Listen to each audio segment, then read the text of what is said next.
Buenas tardes. Buenas tardes a todos, benvidas e benvidos a esta nova celebración do Día das Artes Galegas o ano 2021, ano do 60 aniversario do Patronato da Cultura Galega.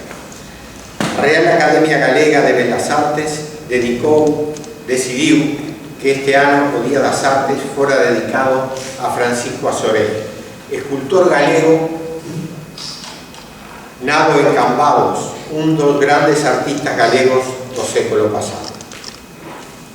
Para nós, aquí en Montevideo, o nome de Francisco Azorell pasou a ter protagonismo co tema da situación do patrimonio artístico e cultural de Casa de Galicia, pois unha das súas obras máis destacadas, a Santa, estaba desde fai anos nesta institución.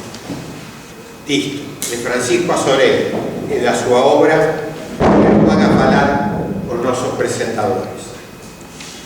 No día de hoxe, eles son a licenciada Fabiana Operti, a licenciada Madalena Serantes, o licenciado Ismael Martínez e a contadora Elvira Domínguez. Fabiana Operti é técnica universitaria en Museología pola Facultade de Humanidades y Ciencias de la Educación de la Universidad de la República y estudiante de la licenciatura en Ciencias Antropológicas. Es egresada del Centro de Formación Regional, Programa de Conservación del Patrimonio Fotográfico del Centro de Fotografía de la Intendencia de Montevideo.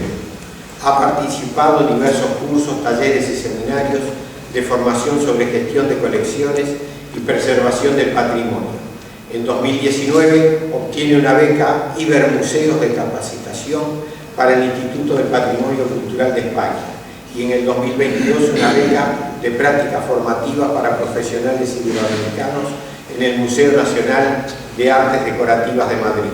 Desde 2013 es responsable del área Gestión y Conservación de Colecciones del Museo Zorrilla. Magdalena Serantes, investigadora, curadora, licenciada en Artes Plásticos y Visuales por la Universidad de la República y magíster en Estudios Avanzados en Historia del Arte por la Universidad de Barcelona. Ha realizado sus prácticas de máster en el Departamento de Registro y Gestión de Colecciones del Museo Nacional d'Art de Cataluña. Desde 2021 se desempeña como redactora de la revista La Pupila y de 2022 es responsable del área de investigación y desarrollo de contenidos del Museo Zorrilla. Ismael Martínez, licenciado en Bibliotecología, trabajó durante muchos años en la Casa de Galicia, actualmente presidente de la Casa de Galicia Centro Histórico y Cultural y fundamentalmente un gran conocedor de la obra de Azorell. Elvira Domínguez es contadora pública, licenciada en Administración de la Facultad de Ciencias Económicas y de la Administración de la UDELAR, perfeccionamiento en Dirección de Salud, máster en Dirección de Empresas de Salud, máster en Dirección y Gestión de los Sistemas de Seguridad Social en la Universidad Alcalá de Henares de Madrid, España. Cursó programa de Cuestiones de Género y de Lucha contra la Discriminación en el Centro Internacional de Formación de la OIT en Turín en el año 2015. Delegada de la Junta de Galicia en Montevideo desde julio de 2022, miembro del Consejo de la Fundación Astur, integrante representando a las cámaras empresariales en la Comisión de Expertos para la Reforma de la Seguridad Social, electa por sus representados en 3 periodos consecutivos como directora en representación de las empresas en BPS, representante de las cámaras empresariales en el Consejo Nacional Coordinador de Políticas Públicas de Igualdad y Género, presidenta de la Asociación de Empresarios Gallegos en el Uruguay, presidenta de la Cámara Nacional de la Alimentación y presidenta del Centro Industrial de Panadero del Uruguay en 2 periodos. Y sin más, le damos paso a ella.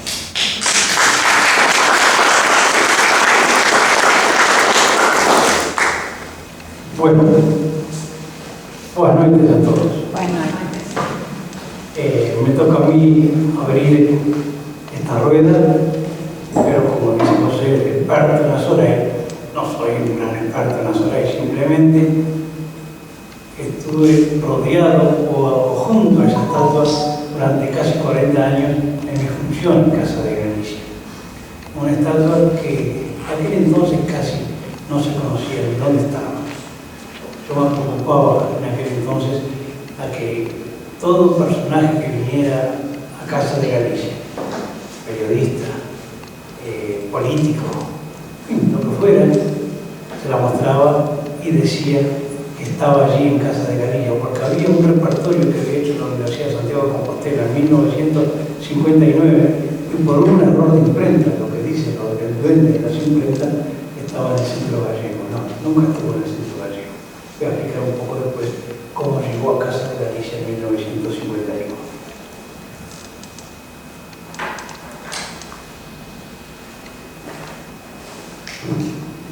Francisco Azorey González, Azorey para todos, nació, como bien decía José, en Cambados, provincia de Pontevedra, el 4 de marzo de 1889 y falleció en Santiago de Compostela el 2 de julio de 1961. Muchos años después, una gran cambadense vino a Uruguay, muy vinculada a esta casa, porque habrá muchos gallegos de Cambados, provincia de Pontevedra, pero con cierta trayectoria, yo conozco a Sorey y a Élida Val. Así que le hago un homenaje a Élida por lo que ella trajo al Uruguay enseñando a Formosa lengua de Rosalía. Algunos críticos le consideran como uno de los más importantes escultores españoles de la renovación del siglo XX. Estudió en Barcelona y Vizcaya, donde fue profesor de dibujo entre 1908 y 1909. Tal vez su obra, Viuda del Pescador, le da inicio a su portentosa carrera y obtiene el segundo lugar en la exposición regional gallega en Santiago en 1909. Estamos hablando de primera mitad o inicio del siglo XX. Se va a Madrid y vive allí desde 1909 a 1918, en donde realiza algunos trabajos por encargo. Era muy joven en aquel año. Obtiene una plaza por oposición como escultor anatómico en la Facultad de Medicina. O sea que sus inicios es hacer estatuas o dibujos de seres humanos para que los estudiantes de medicina pudieran estudiar. Fue un gran animador de las tertulias del café suizo. El café suizo fue un importantísimo café en Madrid desde la segunda mitad del siglo XIX prácticamente hasta la primera mitad del siglo XX, y se juntaban todos los tertulianos. Era un café que estaba en lo que hoy es la calle Sevilla, casi la calle de Alcalá, muy cerca de la Puerta del Sol madrileña. Y él amenizaba esas tertulias en ese café suizo. Que había otros luego en diferentes ciudades españolas, pero el de Madrid era un clásico. Hemingway lo visitaba mucho también. En Galicia desarrolló lo más importante de su obra. Entre el pintoretismo gallego del siglo XIX y la renovación del lenguaje del mismo siglo, Azorey fue un escultor bien gallego, preocupado por lo popular y por lo tradicional. Fue miembro de la llamada Escuela Gallega por la exposición de 1917. Por varios ejemplos de arte racial, identidad ideológica de sus miembros. Recuerden que coincide en esos años con las hermandades de Afara y con el galleguismo que ya empezaba a tener sus raíces. Se expresaba en formas variables y a veces hasta antagónicas, pero siempre dentro del mismo rango, cosa común entre artistas. Rodin, el pensador, el gran escultor francés, fue su guía y evoluciona al ritmo de las nuevas tendencias del expresionismo. Algunos lo califican como el gran innovador de la escultura española de la primera mitad del siglo XX. Fíjense de qué personaje estamos hablando. En Vigo, Cangas, Ponteareas, Mondariz, hay muchos ejemplos de su gran obra. En el cementerio de Peiró, que es el cementerio de Vigo, realiza uno de sus monumentales obras, la lápida para el panteón de José Gil, fotógrafo y cinematógrafo de la época y dedicado a la hija de este, fallecida un tiempo atrás. En 1924 Soler realiza una escultura en homenaje a José Félix Soaje, ubicado en la Alameda de Cangas. Soaje, marinero emigrado a Buenos Aires, no se olvidó de su tierra, como tantos, como casi todos caballeros, no se olvidó de su tierra e hizo donaciones para su villa de nacimiento. Este Soaje fallece en Buenos Aires casi al mismo tiempo que el Consejo de Cangas inauguraba su monumento. En 1925 firmaba en Madrid el monumento al médico Maximino Rodríguez Fornos, eminente galeno de esa aldea y de toda la provincia. En 1925 fallece Ricardo Mella, que entre muchas actividades fue director de la Compañía de Tranvías de Vigo. A Soler le dedica una obra en su honor, inaugurada en el cementerio de Peregrino en 1926. Es en bronce y sobre el pedestal de granito. En 1926 va a ser su obra a Santa, que es el tema que nos ocupa en la charla de hoy. En 1927 se descubre el monumento a José García Barbón. Fue director de la Compañía de Tranvías, fue el mecenas de Vigo. Asistió a esa inauguración al rey Alfonso XIII. Hoy ese monumento de bronce y granito está en la rotonda de Isaac Peral y la calle García Barbón, que es una de las principales calles de la ciudad de Vigo. En 1928 le dedica su monumento a Eduardo Cabello, el ingeniero que transformó el puerto de Vigo. Este monumento está hoy en la nueva Alameda de Bogotá. Tiene también obras dedicadas a Manuel Longo Peña, en la Guarda, a Cesario Corval, el propio cementerio de Peiró, y su única pieza religiosa, y esto es curioso, su única pieza religiosa está en la iglesia de Maseiras, en Coveiro. Es una sagrada familia en madera policromada, muy clásico. En madera policromada es también a Santa.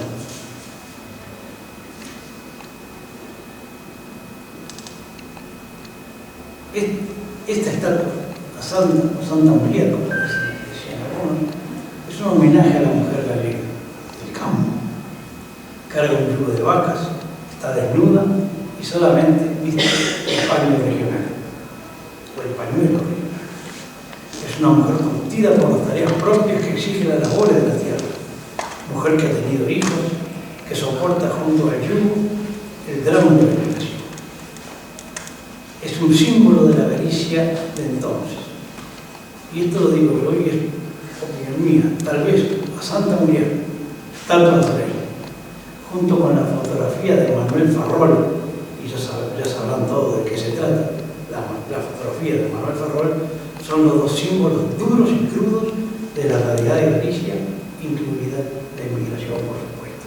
Es esa fotografía tomada en el puerto, donde un padre con el niño llorando los dos mares. Bueno, me pongo a llorar, no sé si la cuento porque realmente es una fotografía. La tienen todos conocida. Sí. Y la santa son esos símbolos de lo que fue la crudeza de la Galicia de entonces. Pero ¿cómo llegó esa escultura a Casa de Galicia a Montevideo?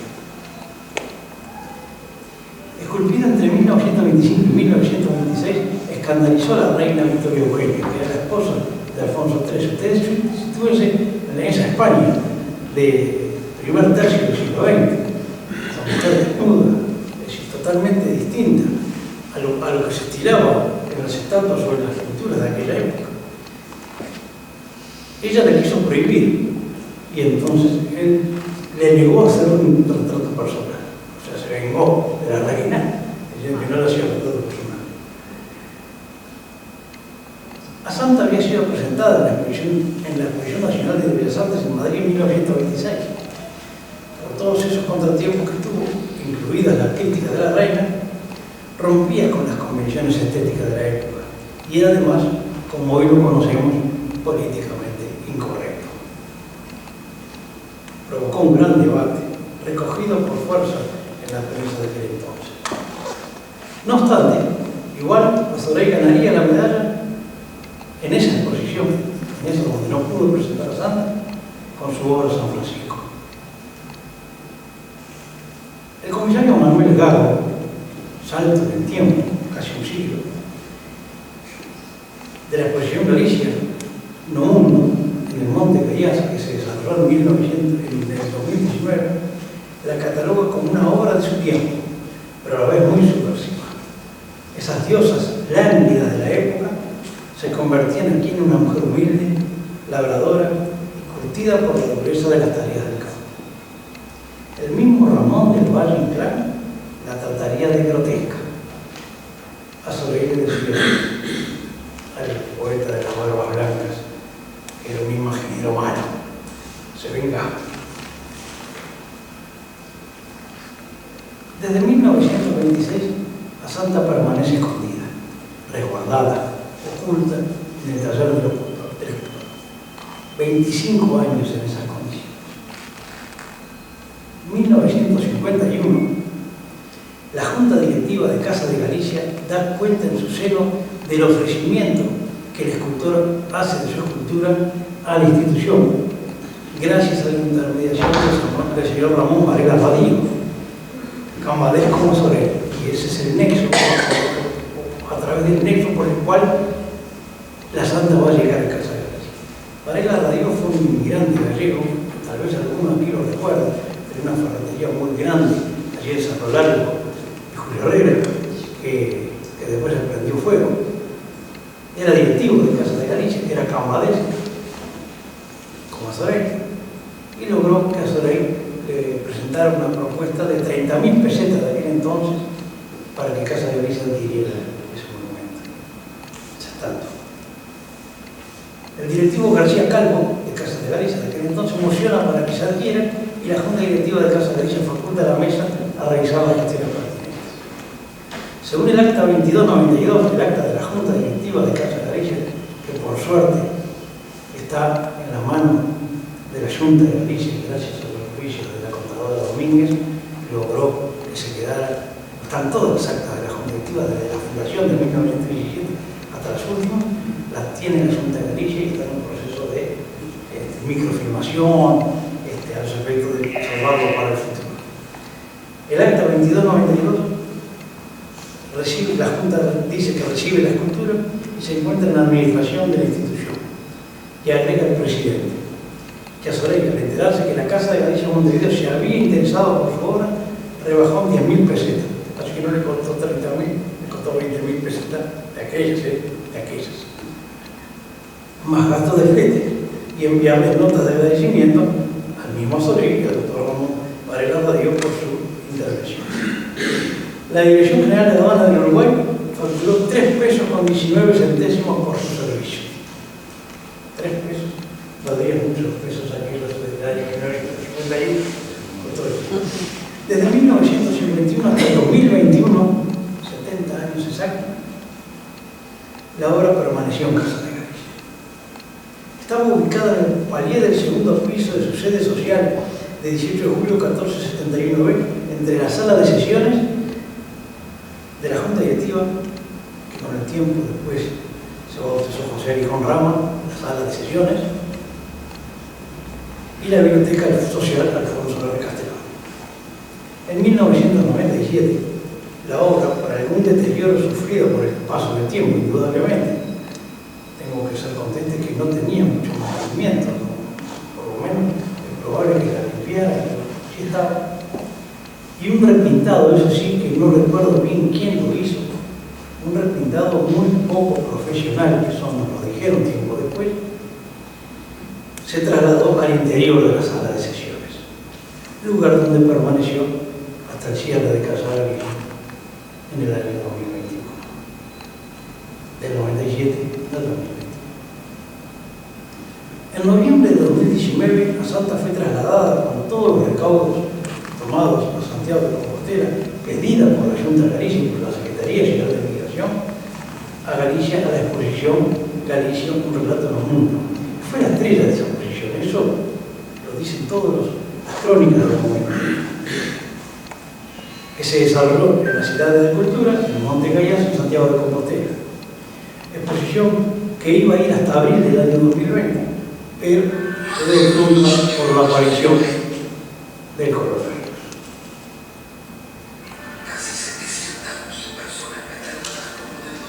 Algunas de las obras de Azorey: La Insignia, de 1922, esculturas varias en la Escuela Naval de Marín, O Tesouro, de 1924, A Santa, de la que nos hemos ocupado hoy. La Insignia, O Tesouro y A Santa es una trilogía que los críticos y los que conocen la obra de Azorey la obra en los mismos periodos y de una misma significatura. Monumento a San Francisco, Santiago, enorme. Monumento al aviador Joaquín Loriga en Lanín, Pontevedra. Monumento a Cruz Enríquez en La Coruña. Monumentos a los caídos en Ferrol. Monumento a Guillermo Álvarez en Cortegada, Ourense. Naturalmente, no podía faltar esta pequeña síntesis, nombrar a la otra escultura de Francisco Azorey en Montevideo. Es un busto de Miguel de Cervantes Saavedra y está ubicado en el Ateneo de Montevideo. Fue donado por Casa de la Villa en la década del 50. Allí está. Si van al Ateneo, subiendo la escalera con mano derecha, la pueden ver. Probablemente muchos ya la han visto en algún momento. Cabanillas llegó a decir: después de unos semestres Mateo, que talló esa maravilla que se llama Pórtico da Gloria, viene a ti a resucitar a lenda gloriosa dos imaginarios amigos. Es decir, que don Ramón Cabanillas habla del mestre Mateo, que hizo Pórtico da Gloria de la Catedral de Santiago hace más de 1000 años, y después viene a ti, 1000 años después, a resucitar la lenda gloriosa dos imaginarios amigos. A Santa volvió a Montevideo, a pesar del escepticismo de algunos. Volvió a Montevideo y aquí se inicia otra historia que serán mis compañeras de tertulia la que la desarrollará. Muchas gracias.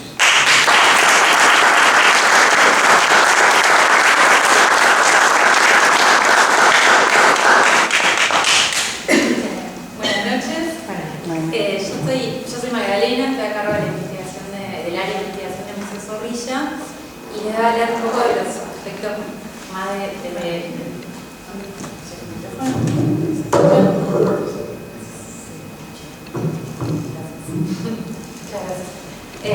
voy a contar un poco acerca de los aspectos más que tienen que ver con lo estilístico de la escultura. Como bien mencionó Ismael, es una madera tallada y policromada.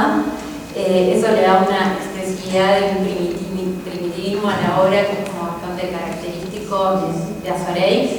Representa una figura femenina, desnuda, y en este yugo de vacas que ella carga sobre los hombros hay ciertos símbolos que están tallados junto a vieiras, y también hay una rama de roble que recubre este yugo, que para algunos autores este yugo representa el sometimiento, como si fuera una muestra de sometimiento animal, ¿no? Como bien también mencionó Ismael, conforma una trilogía junto a La Insignia y a O Tesouro. Son estas esculturas que vemos acá, que fueron realizadas en el taller de Azorey en Santiago de Compostela. La Santa se aleja del canon estético de principios del siglo XX, ¿no? Vemos que es una mujer muy musculosa, que le abre la tierra. También, por ejemplo, hay un historiador, Miguel Calvo Santos, un historiador del arte, que acerca de la Santa, él menciona que es una mujer curtida en el trabajo esclavo de la casa, de las tierras, pariendo y criando hijos, por el drama de la emigración, y que probablemente sea uno de los mejores símbolos de la mujer gallega de su época. Eso también, o sea, para algunas sensibilidades puede ser como una escultura bastante cruda, ¿no? Porque también, si pensamos como cuál era el canon estético en esa época, es como todo lo opuesto. Con respecto a la Exposición Nacional de Bellas Artes de 1926, algo que quería mencionar son las críticas que obtuvo a Santa en la prensa. Con respecto a las críticas positivas, algunas, por ejemplo, fueron se mencionaba mucho el realismo crudo y brutal, pero como algo positivo, la originalidad de la obra, el atrevimiento y la belleza, que solo un artista de excepcionales facultades puede conseguir ejecutar. La obra más original, más dotada de virtualidad estética y resistente valía que hay en la Exposición Nacional de Bellas Artes. Y en cuanto a las críticas negativas, la mayoría de ellas resaltaban el aspecto grotesco de la escultura. Incluso hubo una que se refirió a Soleil como un imaginero malo. La imaginería es como una especialidad de la escultura que se especializa en figuras religiosas, sobre todo de madera tallada y policromada. Estas figuras se usan sobre todo en procesiones, son devocionales, también la imaginería se usa en la escultura, por eso se lo califica a Soleil como un imaginero malo. Después, ya entrando más en los aspectos estilísticos de la obra, además de ese primer contacto que tuvo Soleil con la obra de Rodin, sobre todo cuando él estuvo viviendo en Madrid, que vio la obra en los museos madrileños, él también absorbió todo el arte regionalista y naturalista gallego de principios del siglo XIX, todo el arte regionalista y naturalista del siglo XIX gallego, el romanticismo de la generación de Oriente, de Galicia y toda la estética medieval compostelana. Paralelamente también se están desarrollando las vanguardias en Europa y sobre todo el expresionismo alemán tiene como un paralelismo también, ¿no?, con la obra de Soleil, porque era un movimiento que era muy afín al tallado en madera, ya que la talla en madera tiene una tosquedad, o sea, es una obra como que tiene una textura de inacabado, irregular y primitivo, que supone como la conjunción perfecta entre la naturaleza y el ser humano. Es una de las obras más relevantes del arte gallego y en 1956 Soleil menciona en la prensa que para él fue la escultura de la cual él se encontraba más satisfecho. Bueno, y desde 1951 forma parte del Oriente de la Provincia de Montevideo, luego tras hacer la institución la adquiere la Junta y es encomendada por convenios del Museo Zorrilla para que el museo se encargue de preservarla integralmente para las futuras generaciones. Y sobre este tema en específico, Fabiana Perti, que es la conservadora del museo.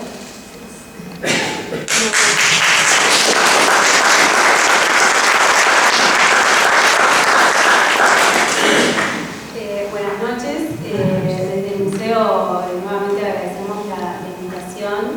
Yo les voy a contar un poco más sobre el traslado y la logística de la escultura de cuando fue al Museo Zorrilla. Entonces, como para empezar, debemos tener en cuenta que en los traslados, en las manipulaciones, es cuando las obras están expuestas a mayores riesgos, mayor deterioro. Por eso es muy importante tener en cuenta las tareas previas, la planificación y pensar como en estas medidas preventivas que debemos considerar antes de estas acciones, ¿no? Entonces debemos tener en cuenta como todos estos criterios de conservación y de seguridad para garantizar que la obra esté como durante todo el proceso en las mejores condiciones y durante todas las etapas que van a intervenir en este traslado. Entonces, antes del traslado, la obra debemos hacer un reporte del estado de conservación que nosotros aquí ya fuimos a Casa de Galicia, bueno, ahí nos encontramos con Elvira para poder acceder, hicimos este reporte que la idea es dejar constancia de todas las alteraciones y deterioros que presenta la obra al momento antes de ser embalada y trasladada, para tener, ¿no?, por un lado como una idea general del estado de conservación, las condiciones en las que se encuentra, y también para garantizar que esta obra puede ser transportada, ¿no? Con este diagnóstico podemos evaluar que efectivamente está en condiciones de poder ser trasladada y ahí pensar como en las mejores condiciones durante este proceso. Entonces acá en esta ficha, yo no sé si llega, bueno, si se llega a ver, la idea es como dejar constancia, ¿no?, los datos generales, elaboración de la pieza, ahí ya la materialidad que conforma la obra, las dimensiones, o sea, la descripción física. Después el estado de conservación, que ahí lo que hacemos es un mapa de deterioro, ¿no? de la obra. Entonces indicar en la obra dónde se observan todas estas alteraciones, que acá parecen un montón, a veces son deterioros o alteraciones que no están presentes a simple vista, que estamos un rato observándola, identificamos dónde están todas estas, por ejemplo, grietas o faltantes, a veces son pérdidas de pintura, son cosas como muy chiquitas que las tenemos que ver en detalles, pero también es muy importante porque esta evaluación también, luego de ser trasladada, se vuelve a hacer en el museo, luego de abrir el embalaje, para constatar que durante el movimiento tampoco hubo ninguna alteración, ningún otro daño físico. Entonces, por un lado es este mapa de deterioro, y ahí, bueno, se ven como algunas fotos en detalles de estas alteraciones que presentan, ¿no? Adherencias, grietas, también había como rastros de ataque biológico, pero inactivo. Entonces ahí se deja como algún registro fotográfico, también obviamente se registra la obra con fotografías antes del traslado.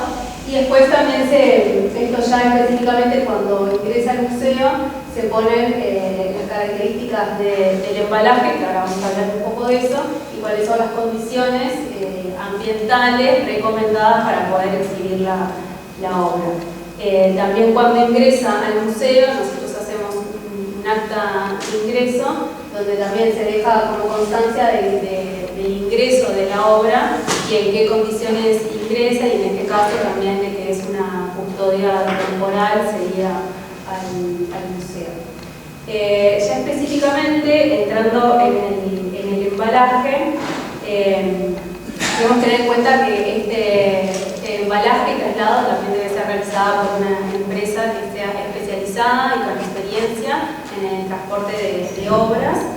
Y el sistema de embalaje debe ser diseñado específicamente, siempre para cada obra. Hay que considerar las dimensiones, el peso, la materialidad, la fragilidad de la pieza, y debemos realizar un embalaje a medida, que el objetivo siempre del embalaje es poder proteger a la obra, ¿no?, de los agentes de deterioro, y también en el caso del traslado de las vibraciones y posibles impactos que pueda sufrir la obra. Por eso también tiene que ser un embalaje a medida y con distintos niveles de protección, que acaban de ver que acá ya está la empresa trabajando.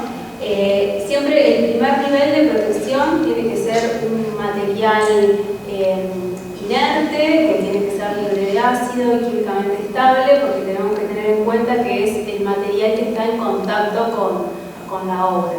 Entonces este es como el primer nivel. Después es un material aislante. Después ya en el segundo nivel es un material amortiguador. Ahí voy pasando para que vean el proceso, que en este caso se usó el nylon burbuja, y después también esto se trasladó en un cajón de madera que ahí también tenía espuma de polietileno, que es una espuma gruesa, que eso hace que también le funcione como amortiguador para la escultura. Además, una escultura de dimensiones, no es tan grande, pero es grande, tiene peso, o sea, se tiene que trasladar entre varias personas. También se trasladó por un lado el cuerpo, por otro lado la base. Bueno, y acá se ve, por ejemplo, el cajón de madera que contenía la base. Acá toda la manipulación, que tiene que ser todo el proceso muy cuidado. Acá ya es el cajón en el camión, ahí en Casa de Galicia. Ahí se puede ver un poco más también cómo estaba dispuesta en el cajón. Acá ya llegando al museo, trasladando primero la escultura, y ahí ya ingresando al museo. Así, ahí haciendo la apertura. Entonces todos estos niveles de embalaje son los que hacen que la obra tenga protección en varios niveles y ayude como esa protección general. Acá ya se está instalando. bueno, algo va a comentar que en un momento, en realidad en los inicios la idea era que la escultura estuviese instalada en la sala del comedor, pero ya hace un tiempo que esa sala no cuenta con aire acondicionado, entonces como tampoco se iba a poder llegar a tener la instalación en ese momento, nos pareció importante que la obra esté en un lugar donde sí estuvieran garantizadas las condiciones ambientales, por eso al final se instaló en otro sector del museo, igual ahí dentro de la casa museo, y acá ya es una fotografía de la obra instalada. Y bueno,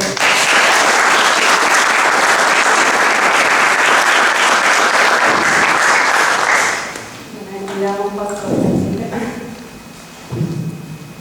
esto pareció fácil, no fue tan fácil, lo contó rapidito, pero llegamos al museo y la camioneta no pasaba por el portón. Bueno, sí. Anécdotas un millón. ¿Cómo salgo?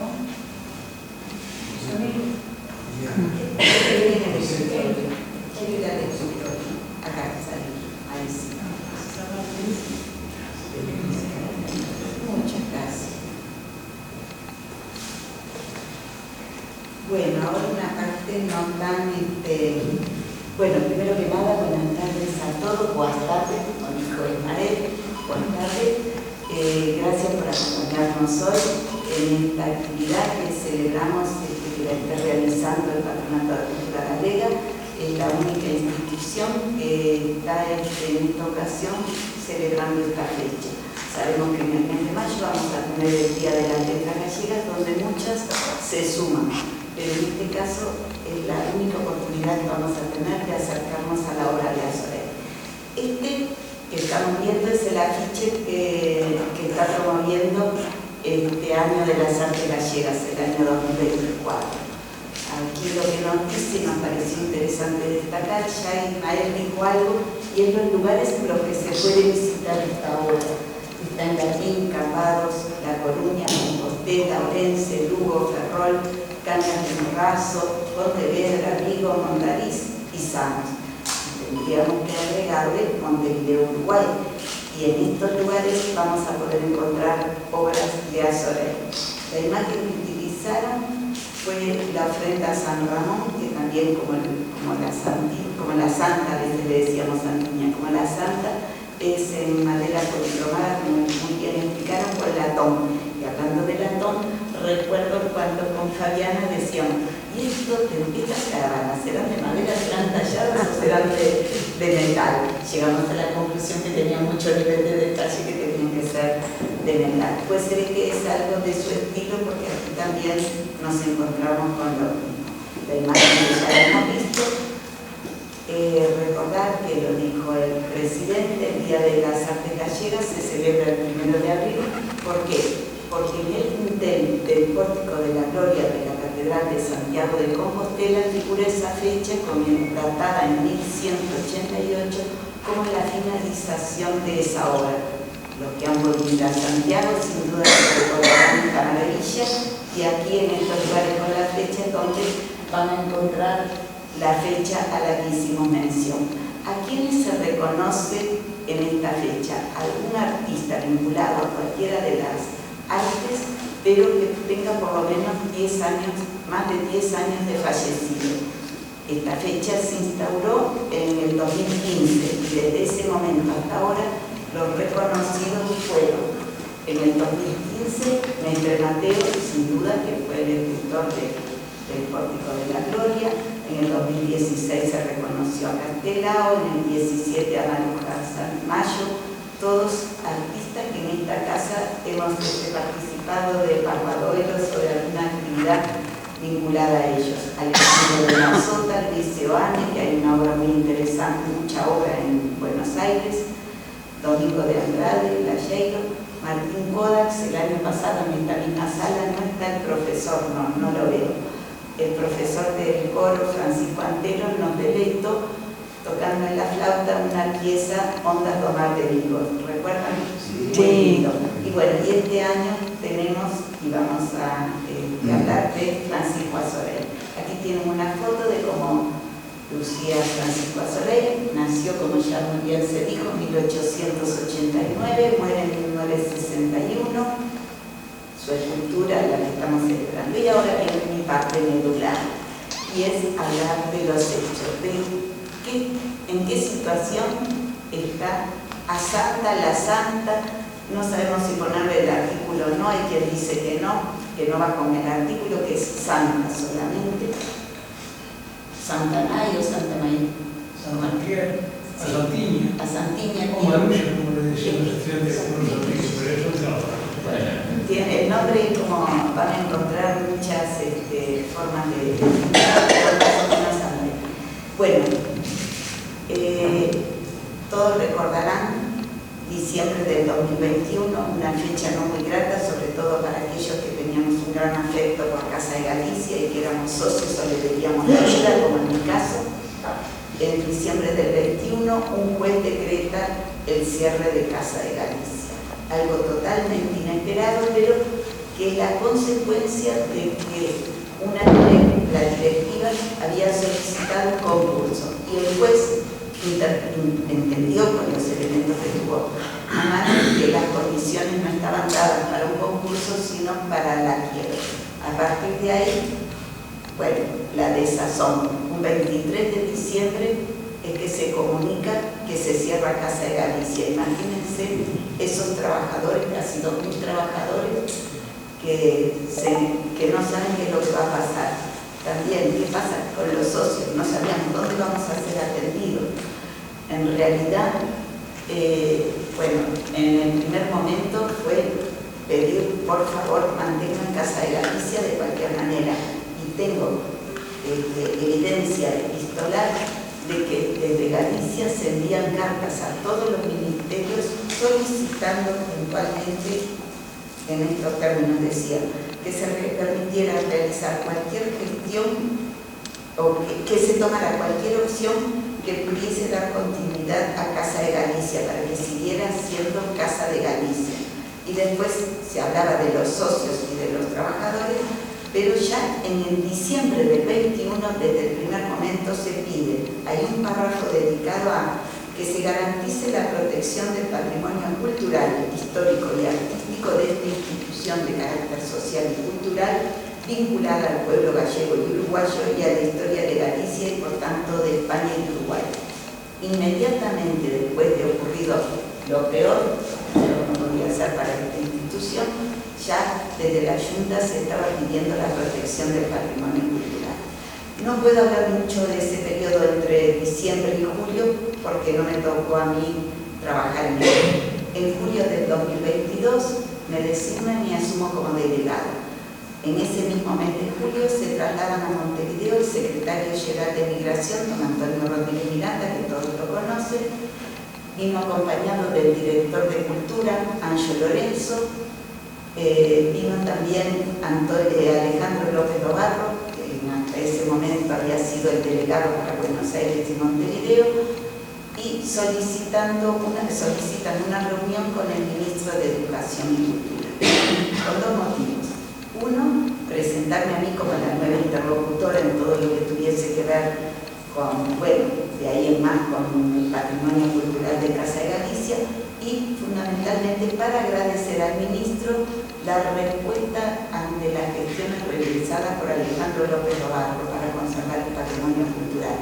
Porque debo decir que de todas las cartas que enviaron a varios ministerios, el único que respondió siempre e inmediatamente fue el ministro de Educación y Cultura. Además está decir que obviamente es una institución sin fin de lucro y es el Ministerio de Cultura quien tiene que de alguna manera tutelarlas, cuidarlas y cuidar incluso su disolución. Pero cada vez que se lo llamó respondió en forma muy positiva. En esa reunión, que fue muy amena, se aprovechó para barajar la posibilidad de que fuese exhibida la Santa en un museo. Ya habían pasado 6 meses desde el cierre, ya se sabía dónde iban a ir dónde se iban a tener los socios, porque el legislador había hecho una ley, se había hecho una ley con la anuencia y el consenso de todos los partidos, menos 2 2 personas, un diputado y un senador, pero los demás votaron todos, cómo repartir los socios y también una suerte de acuerdo con los sindicatos de cómo se distribuirían los trabajadores. Nos quedaba la parte cultural. Bueno, y en esa conversación tan amena empezamos a barajar opciones de museos. ¿En qué museo vamos a poner la Santa? Se dijo el Blanes, no queda muy lejos, no va nadie. Empezamos a analizar los pros y los contras hasta que el propio ministro dice el Museo Zorrilla. Oh, sí, qué lindo todo, yo quedé encantada, ya dije, no hablemos más lindo no hay. A ustedes que tienen la suerte de trabajar allí, un lugar que es accesible, que es luminoso, que está en la ruta de los cruceros, o sea, de la visita de los cruceros, nos pareció fantástico. Dijimos, ay, si puede ser ese, sigamos y hagamos las gestiones para que sea eso. Pero quedó en una conversación, no quedó nada escrito.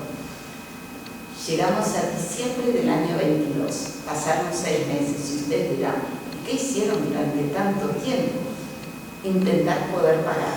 Aunque parezca mentira, no fue sencillo, si bien ya estaba acordada la cifra, que trabajó a Casa de Galicia con Alejandro López Novarro, con los síndicos de Casa de Galicia, ya estaba la cifra por la que se iba a comprar esta pieza, otra obra fantástica que es la del emigrante, que es el cuadro que aún está en Casa de Galicia, y una serie de piezas más.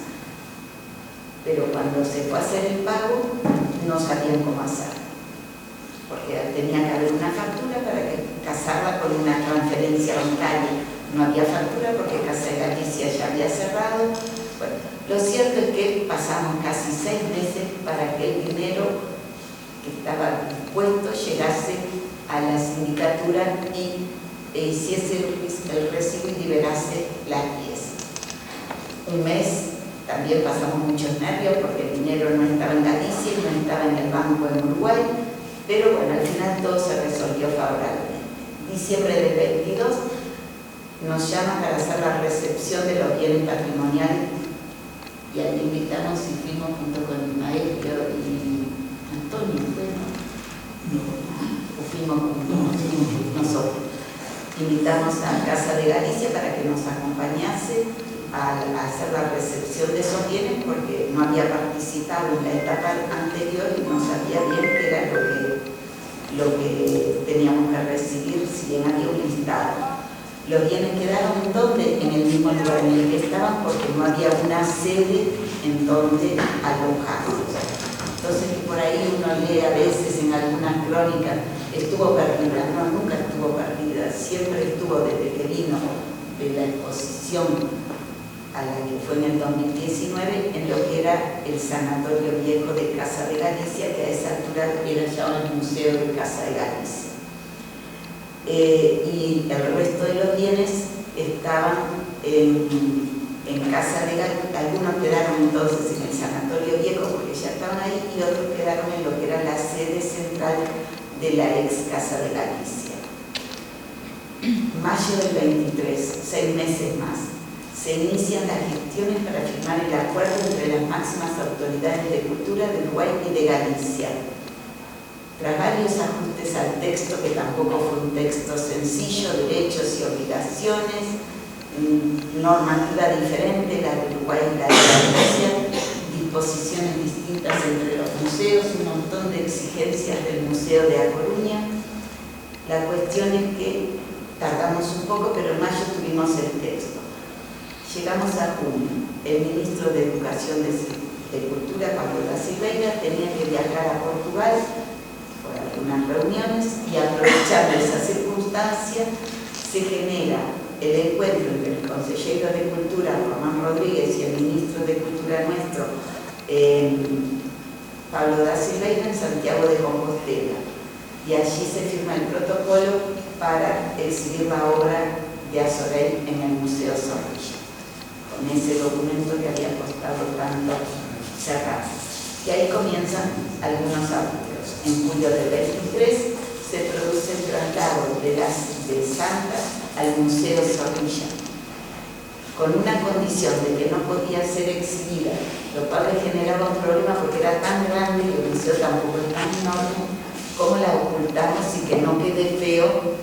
Y fue ahí que la llevaron también a la salita pequeña y la pusieron la taparon con una tela para que nadie pudiese verla. Pero me acuerdo que el día que fuimos a la inauguración había un turista bichando y tratando de sacar fotos a la escultura. Bueno, el traslado que nos contó perfectamente Fabiana cómo había sido, te cuento que para mí fue todo muy novedoso. En un momento dado, bueno, estaba María José venía por el Ministerio de Educación y Cultura, otra compañera, que fue la que armó toda la movida del traslado con la empresa de mudanza. Y Fabiana, que vino a ver el estado de la Santa. En un momento veo a Fabiana tirada en el piso con el teléfono y una lupa. Y yo, ¿qué está haciendo? Y era para ver todos los detalles que tenía la pieza. Me hizo mucha gracia, nunca había visto algo igual, pero me dio mucha alegría porque dije, bueno, ahora sí, esta escultura va a estar cuidada, va a estar en un lugar donde le van a dar el trato que tiene que tener una pieza del museo. Julio del 23, hasta octubre del 23 no se pudo concretar la visita del ministro de Cultura, del consejero de Cultura Román Rodríguez a Montevideo, que se encontró con el ministro y en un acto protocolar en el propio museo se inaugura la exhibición de la Santa. Y con un acto artístico festivo organizado por la Federación de Asociaciones Gallegas, pero que contó, agradecemos a Martín que está acá, Martín Rodríguez Caritati, que contó con la presencia de todo el cuerpo de baile y la banda de Casa de Galicia y algunos otros integrantes de instituciones. Se hizo un acto festivo, que en principio iba a ser en los jardines tan lindos que tiene el museo, pero llovió y lo tuvimos que hacer en versión comprimida, pero salió muy lindo. Iba a pasar un videíto, pero por evitar los fracasos de la tecnología preferí no, pero si ustedes entran, y ya aprovecho a agradecer que están acá a Mario Corrales y a López Faraldo, que bueno, porque voy a usar dos imágenes de ellos, pero si entran en España Vale o en España Exterior van a tener crónicas y van a tener los videos de la situación. Les voy a hacer cortito para que no se duerman. 3 párrafos del acuerdo que me parece que son importantes. Los voy a tratar de resumir. Son importantes porque muestran el espíritu de todo esto. ¿De quién es la Santa? La Junta de Galicia adquirió la escultura Santa en 2022 a través de la Consejería de Cultura a la extinta Casa de Galicia de Montevideo en el marco del proceso concursal. Una vez ahí nos dice de quién es de la Junta. Una vez adquirida por la Junta, la obra fue integrada a la colección museística de Galicia a través del Museo de Bellas Artes de A Coruña. Así que teóricamente pertenece al gobierno de Galicia, pero al Museo de Bellas Artes de La Coruña. Cuando vayan a Galicia, recuerden pasar por allí. El objetivo, y esto me parece que es lo más importante, el objetivo de la Junta de Galicia es que la escultura quede en Uruguay y que pueda ser expuesta en un centro museístico. Por último, el gobierno de Uruguay propone la salida de la escultura de Francisco Azorey Santa para ser expuesta en el Museo Zorrilla. Depende directamente del Museo de la Dirección Nacional de Cultura del Ministerio de Educación y Cultura de Uruguay, y el gobierno de la Junta de Galicia está de acuerdo con esa salida. En esas condiciones está la Santa en el Museo Zorrilla, y aquí tenemos a la curadora y a la conservadora que se van a ocupar de que permanezca en perfecto estado de conservación. Y estas son las dos imágenes que tomé. La primera es la firma del acuerdo en Santiago de Compostela en junio del 23, donde el ministro está Contreras Rodríguez, Antonio Rodríguez Miranda, secretario general de Migración, o consejero Román Rodríguez, y el cónsul de Uruguay en España, en Galicia, Asturias, Cantabria y País Vasco, Ramiro Rodríguez. Y en la segunda está faltando Alejandro López Doarro. Están las máximas autoridades de España, incluso porque nos acompañaron el embajador de España, la cónsul general de España, está el consejero de Cultura, bueno, ustedes ahí los encuentran, y aquí está la directora Daniela, que tanto trabajó para que esto se concretase con un entusiasmo increíble. esta es la foto de octubre del 23. ¿Qué dijo el ministro de Cultura en esa ocasión? Y acá es donde van a ver que uno dice a Santa, el otro dice la Santa. Bueno, no importa, es como está dicho. Nos gustaría mucho que a Santa, finalmente expuesta al público, se convirtiera en un lugar de peregrinación y de encuentro para gallegos de todas partes del mundo. Eso contribuiría a prolongar esta historia de encuentro, de diálogo, de mutuo enriquecimiento. Muy lindas palabras.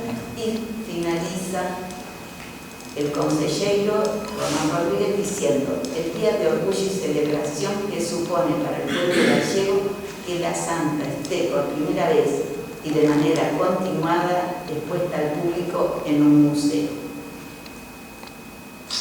Vamos para atrás porque acá. Bueno, ahí. Vamos a dejar ahí y quiero agradecer a las autoridades que se hicieron eco de la necesidad de salvar el patrimonio cultural da ex Casa de Galicia, a Alejandro López Lobarro por o seu traballo incansable, a Casa de Galicia por la súa preocupación y ocupación activa que no han cejado en estar atentos a todo lo que ocurre con el patrimonio cultural, o equipo do Museo Zorrilla por o apoio profesional e entusiasta a compresión deste proxecto e porque quedou baixo seu cuidado. Agradecer ao Patronato de Cultura Galega por o compromiso de promover a cultura e as tradicións galegas fora do territorio con este tipo de actividades.